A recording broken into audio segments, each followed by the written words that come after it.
नमस्कार दोस्तों, स्वागत है आपका हमारे YouTube चैनल एग्ज़ाम गुरु में। दोस्तों, आज हम आपके लिए लेकर आए हैं बायो के 30 most important MCQs, 30 multiple choice questions जो है वो आज आपको हमारे इस वीडियो में देखने को मिलेंगे।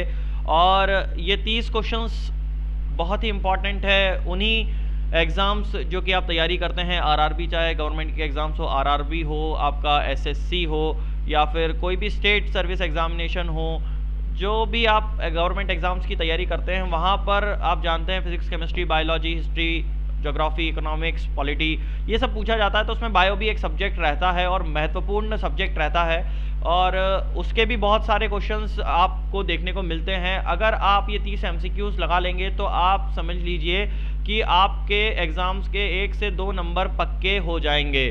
आपको वीडियो को ध्यान से देखना है और ध्यान से फॉलो करना है।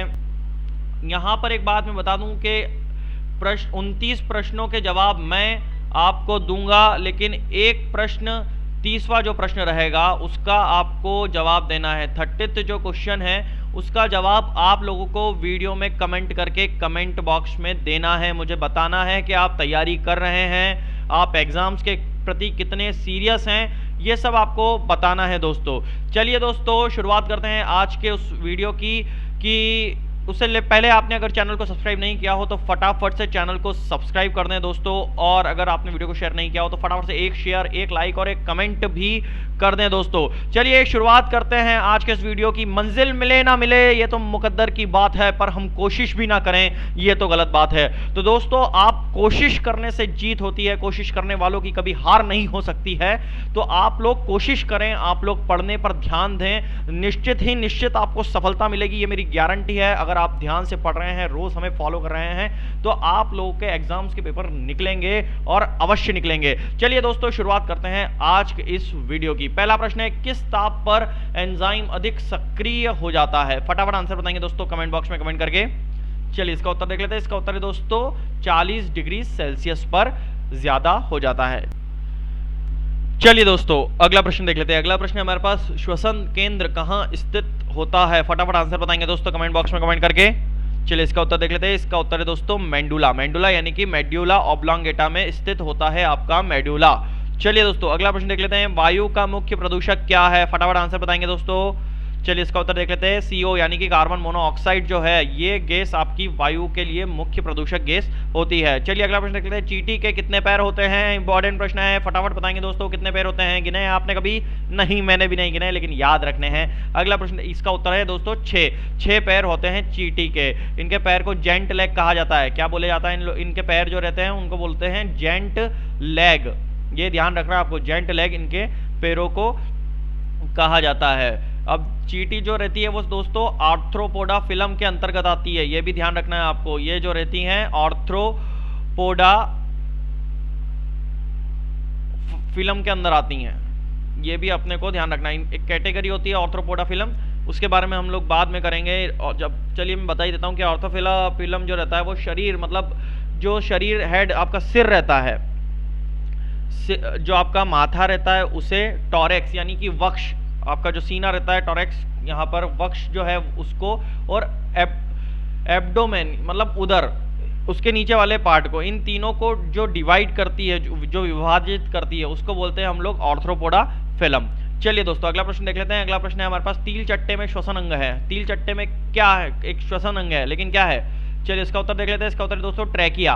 ट्रैकिया जो रहता है वो आपका तिल चट्टे में श्वसन अंग ट्रैकिया होता है। बड़े जीव जो कि लंग्स, फेफड़े में श्वसन करते हैं, जैसे कि मनुष्य हुआ, मेंढक, कुत्ते, जो भी इत्यादि मछलियों का श्वसन अंग गिल्स रहता है। ये ध्यान रखना है आपको, ये ध्यान रखना है। जो कि मछलियों का श्वसन अंग रहता है वो गिल्स रहता है। गिल्स उनका रेस्पिरेटरी सिस्टम रहता है। चलिए दोस्तों, अगला प्रश्न देख लेते हैं। किसके बीजाणुओं में क्लोरोप्लास्ट होता है? क्लोरोप्लास्ट किसके बीजाणुओं में होता है? चलिए उत्तर देंगे इसका फ्यूनेरिया। चलिए अगला प्रश्न देख लेते हैं। अगला प्रश्न हमारे पास, उपापचयी एंजाइम, मेटाबॉइक एंजाइम अनुपस्थित होता है। चलिए फटाफट आंसर बताएंगे दोस्तों कमेंट बॉक्स में कमेंट करके। चलिए इसका उत्तर देख लेते हैं विषाणुओं में। अगला प्रश्न है हमारे पास, मानव शरीर में रक्तचाप निम्नलिखित द्वारा नियंत्रित होता है। फटाफट आंसर बताएंगे दोस्तों कमेंट बॉक्स में। चलिए इसका उत्तर देख लेते हैं। इसका उत्तर है दोस्तों एड्रिनल ग्लैंड। एड्रिनल ग्लैंड जो रहती है वो आपकी मानव शरीर के रक्तचाप को नियंत्रित करती है। ये किडनी के ठीक ऊपर स्थित होती है। इससे निम्न हार्मोन मतलब जो आपका मिनरल कॉर्टिकॉइड्स जो रहता है, ये इस नाम का हार्मोन जो है रहता है वो इसमें एड्रिनल ग्लैंड में रहता है, जिसके कारण हम लोग सुन सकते हैं। तो जो मिनरल कॉर्टिकॉइड्स रहता है वो एक श्रावित मतलब सुनने वाला हार्मोन्स होता है। चलिए अगला प्रश्न देख लेते हैं। अगला प्रश्न हमारे पास, एक सामान्य मनुष्य 1 मिनट में सांस कितनी बार लेता है? फटाफट आंसर बताएंगे। इंपॉर्टेंट प्रश्न है, जनरल नॉलेज है का क्वेश्चन है, पता होना चाहिए हम लोग को भी। चलिए इसका देख लेते हैं। 14 से 18 बार एक सामान्य मनुष्य 1 मिनट में 14 से 18 बार तक सांस ले सकता है। चलिए दोस्तों अगला प्रश्न देख लेते हैं। लाल रक्त का आकार होता है? फटाफट आंसर बताएंगे दोस्तों कमेंट बॉक्स में। चलिए इसका उत्तर देख लेते हैं। इसका उत्तर है दोस्तों उभयातल। उभयावतल जो है वो लाल रक्त का आकार होता है। चलिए दोस्तों अगला प्रश्न देख लेते हैं। पके हुए आम में कौन सा विटामिन होता है? ये बताएंगे दोस्तों फटाफट। क्या होता है? विटामिन ए होता है पके हुए आमों में। विटामिन सी जो रहता है, अब ये ध्यान रखना है, जो पके हुए आम रहते हैं उसमें विटामिन ए रहता है, लेकिन विटामिन सी जो है वो आपका कच्ची केरी यानी कि कच्चे आम जो रहते हैं उनमें आपका विटामिन सी रहता है, क्योंकि वो खट्टे रहते हैं और खट्टे वाले में विटामिन सी रहता है। जैसे नींबू हुआ उसमें भी विटामिन सी रहता है। चलिए दोस्तों अगला प्रश्न देख लेते हैं। ठोस कार्बन डाइऑक्साइड को क्या कहते हैं? फटाफट बताएंगे दोस्तों क्या कहते हैं? उसको कहते हैं शुष्क बर्फ, मतलब जमी हुई बर्फ। चलिए दोस्तों रबड़ क्षीर वाहिका लेटेक्स वेसल्स किसमें मिलती है? लेटेक्स वेसल्स इसमें किसमें मिलती है? फटाफट आंसर बताएंगे। चलिए इसका उत्तर देख लेते हैं। कॉर्टेक्स में मिलती है। चलिए दोस्तों अगला प्रश्न है, एटीपी संश्लेषण की क्रिया है। एटीपी संश्लेषण की क्रिया है हम लोग जानते हैं। चलिए क्या है वो? एंडरजोनिक यानी कि ऊर्जा शोषी। चलिए दोस्तों अगला प्रश्न देख लेते हैं।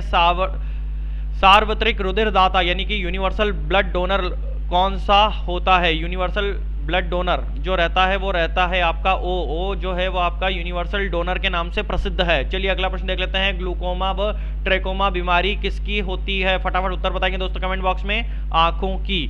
चलिए अगला प्रश्न देख लेते हैं। निम्नलिखित में से सहजीवी जीवाणु होते हैं? फटाफट आंसर बताएंगे दोस्तों कमेंट बॉक्स में। राइजोबियम जो रहते हैं वो आपके सहजीवी जीवाणु होते हैं। चलिए अगला प्रश्न देख लेते हैं। एमएमआर का टीका किस बीमारी में दिया जाता है? फटाफट आंसर बताएंगे दोस्तों।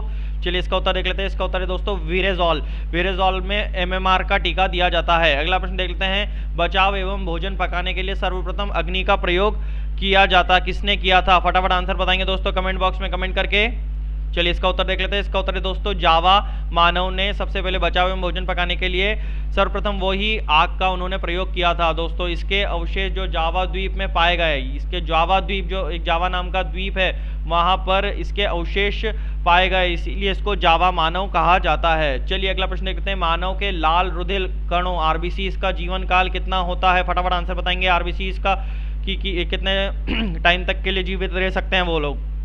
चलिए उत्तर बताएंगे इसका 120 दिन। 120 दिन के लिए रहते हैं। चलिए अगला प्रश्न देख लेते हैं। रेनिन का स्त्रवण करने वाला अंग, रेनिन का स्त्रवित करने वाला अंग जो है वो कौन सा होता है? फटाफट आंसर बताएंगे दोस्तों कमेंट बॉक्स में। चलिए इसका देख लेते हैं। आमाशय यानी कि स्टमक। चलिए अगला प्रश्न है। लौंग को सामान्य रूप से मसालों के रूप में काम आती है वो प्राप्त होती है? फटाफट आंसर बताएंगे दोस्तों कमेंट बॉक्स में। चलिए इसका उत्तर देख लेते हैं। इसका उत्तर है दोस्तों पुष्प कलिका से। अगला प्रश्न है हमारे पास। फलों को पकाने के लिए किसका उपयोग किया जाता है? फटाफट आंसर बताएंगे दोस्तों कमेंट बॉक्स में। सरल प्रश्न है। चलिए उत्तर देख लेते हैं। इसका उत्तर है दोस्तों एथिलीन। चलिए अगला प्रश्न है हमारे पास। कैंसर को लड़ने के लिए कौन उपयोगी है? फटाफट बताएंगे। कैंसर से लड़ने के लिए कौन उपयोगी है? तारा मछली जो है वो आपका कैंसर से लड़ने के लिए उपयोगी है। चलिए अगला प्रश्न देख लेते हैं। दांत का शिखर बना होता है, क्या है? दांत का शिखर किनसे बना हुआ होता है? फटाफट आंसर बताएंगे दोस्तों। डेंटिन से जो है वो आपका दांत का शिखर बना हुआ रहता है। दांत के बाहरी परत को इनेमल कहते हैं, ये भी ध्यान रखना है आपको। ये जो इनेमल है उसको क्या कहते हैं? उसको बाहरी परत को हम लोग जो दांत की बाहरी परत रहती है उसको इनेमल कहते हैं। ये हमारे शरीर का बड़ा मजबूत अंग रहता है, ये भी ध्यान रखना है अपने को। जो इनेमल रहता है ये आपका मजबूत अंग रहता है। दांत के अंदर आने वाले भाग को डेंटिन कहते हैं, जैसा कि मैंने आप लोगों को बता दिया है। चलिए दोस्तों अगला प्रश्न देख लेते हैं। अगला प्रश्न हमारे पास। सेरिब्रम किससे संबंधित है? सेरिब्रम जो है वो आपका मस्तिष्क से संबंधित है। सेरिब्रम नाम का एक केमिकल जो रहता है वो आपके दिमाग में पाया जाता है। वो उसके बढ़ने या घटने से ही हमारा जो मस्तिष्क में जो दिमाग की गड़बड़ी होती है वो सेरिब्रम के कारण ही होती है। अगर वो बढ़ जाता है तो हमारा दिमाग विचलित या कुछ पागलों जैसी हरकतें करने लगता है। चलिए अगला प्रश्न देखते हैं, सभी कवक सदैव होते हैं? फटाफट उत्तर बताएंगे दोस्तों कमेंट बॉक्स में। चलिए इसका उत्तर देख लेते हैं। इसका उत्तर है दोस्तों मृतोपजीवी। मृतोपजीवी सभी कवक होते हैं। चलिए अगला प्रश्न देख लेते हैं, सुक्रोज में होता है? सुक्रोज में क्या होता है हम सबको मालूम है, फटाफट आंसर बताएंगे दोस्तों कमेंट बॉक्स में। चलिए इसका उत्तर देख लेते हैं। इसका उत्तर है दोस्तों ग्लूकोज एवं प्रोक्टोज। जो फ्रक्टोज, ध्यान रखिए प्रोक्टोज नहीं है फ्रक्टोज, मत होइएगा, कंफ्यूज मत होइएगा। Glucose plus fructose